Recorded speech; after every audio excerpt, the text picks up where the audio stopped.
CPM പടിക്ക് പുറത്താക്കിയ PV. അൻവറിന് എം.എൽ.എക്കെതിരെ ഇപ്പോൾ ഫോൺ ചോർത്തലിൽ കേസെടുത്തിരിക്കുകയാണ്. പൊതുസുരക്ഷയെ ബാധിക്കും വിധത്തിൽ ഉന്നത ഉദ്യോഗസ്ഥരുടെ അടക്കം ഫോൺ ചോർത്തി എന്നാണ് പരാതി. നെടുങ്കുന്നം സ്വദേശിയായ തോമസ് പീലിയാനിക്കലിന്റെ പരാതിയിൽ കോട്ടയം കറുകച്ചാൽ പോലീസാണ് കേസെടുത്തത്. എഫ്ഐആറിന്റെ പകർപ്പ് മാതൃഭൂമി ന്യൂസിന് ലഭിച്ചു.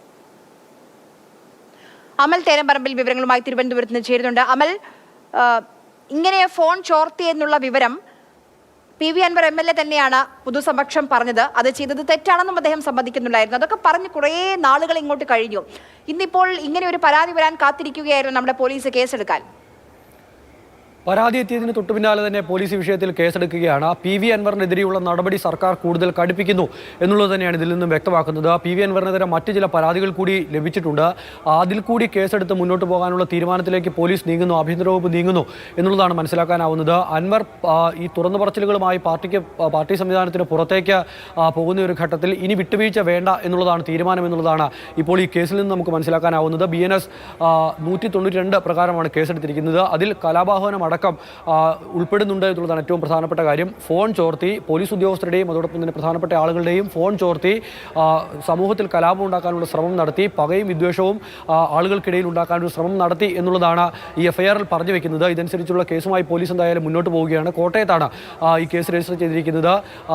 ഈ പറയുന്ന അൻവർ നേരത്തെ ഇത്തരത്തിൽ ഫോൺ ചോർത്തിയിട്ടുണ്ട് എന്നുള്ള വിവരം പുറത്തു വരുമ്പോൾ ഗവർണർ ഈ വിഷയത്തിൽ ഇടപെട്ടിരുന്നു. രാജ്യസുരക്ഷയെ ബാധിക്കുന്ന വിഷയമാണ്. അതിനാൽ തന്നെ പോലീസ് ഉദ്യോഗസ്ഥരുടെയും മുഖ്യമന്ത്രിയുടെയും ഒക്കെ ഫോൺ ഒരു ADGP ചോർത്തി എന്നൊരു വെളിപ്പെടുത്തൽ അൻവർ നടത്തിയപ്പോൾ ആ വിഷയത്തിൽ ഗവർണറുടെ ഇടപെടലുണ്ടായിരുന്നു. അത്തരത്തിൽ ഫോൺ ചോർത്തൽ ഉണ്ടായിട്ടുണ്ട്. ഈ വിഷയത്തിലെ നടപടികൾ എന്തെല്ലാമാണ് സർക്കാർ സ്വീകരിച്ചത് തുടങ്ങിയ ചോദ്യങ്ങൾ ഗവർണറുടെ ഭാഗത്തു നിന്നും ഉണ്ടായി. ആ വിഷയത്തിൽ ഗവർണർക്കും സർക്കാർ മറുപടി നൽകിയിട്ടുണ്ട്. അതിൽ ഈ പറയുന്ന ഇത്തരത്തിലുള്ള ഫോൺ ചോർത്തൽ ADGP നടത്തിയിട്ടില്ല എന്നുള്ള തരത്തിലാണ് റിപ്പോർട്ട് എന്നുള്ളതാണ് നമുക്ക് മനസ്സിലാക്കുന്നത്. എന്തായാലും നിലവിൽ അൻവർ പുറത്തുവിട്ടത് അൻവർ ഫോൺ ചോർത്തി എന്നത് മാത്രമല്ല, അൻവർ അത് ദൃശ്യമാധ്യമങ്ങളിലൂടെ പുറത്തുവിടുകയും ചെയ്തു. ഗവർണർക്ക് നൽകിയ റിപ്പോർട്ടിൽ കേരള പോലീസ് ഒരു റിപ്പോർട്ടിൽ പറയുന്ന ഒരു കാര്യം വാട്സപ്പിൽ ഫോൺ റെക്കോർഡ് ചെയ്തു, അല്ലാതെ ഫോൺ ചോർത്തിയിട്ടില്ല എന്നുള്ളതാണ് പോലീസ് പറഞ്ഞ കാര്യം, അല്ലേ? അൻവർ പുറത്തുവിട്ട ഓഡിയോ സന്ദേശമുണ്ട്. അത് സുജിത്ദാസുമായിട്ടുള്ള സംഭാഷണമാണ്. ആ സംഭാഷണം അൻവർ ചോർത്തിയ സംഭാഷണമാണ് എന്ന് നമുക്ക് കരുതാനാവില്ല.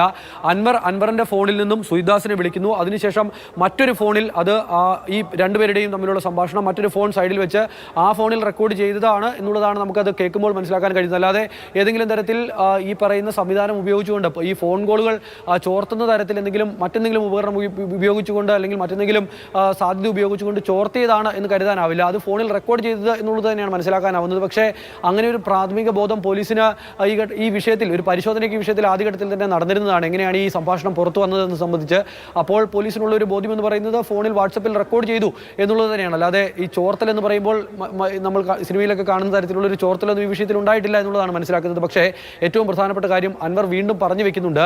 ADGPയുടെ ഭാര്യയുമായി സംസാരിക്കുന്ന മറ്റൊരാളുമായി സംസാരിക്കുന്നതിൻ്റെ ഓഡിയോ അടക്കം തൻ്റെ കൈവശമുണ്ട്. മറ്റ് പ്രധാനപ്പെട്ട പോലീസ് ഉദ്യോഗസ്ഥരുടെ ചില സംഭാഷണങ്ങൾ കൈവശമുണ്ട് തുടങ്ങിയ കാര്യങ്ങളൊക്കെ പറയുന്നുണ്ട്. അപ്പോൾ സ്വാഭാവികമായും ആ വിഷയത്തിൽ പരിശോധന വേണമെങ്കിൽ കേസെടുത്ത് മുന്നോട്ട് പോകാതെ മറ്റു മാർഗമില്ല. അപ്പോൾ അതിനാൽ തന്നെ കേസുമായി ബന്ധപ്പെട്ട വിവരങ്ങൾ നൽകിയത്.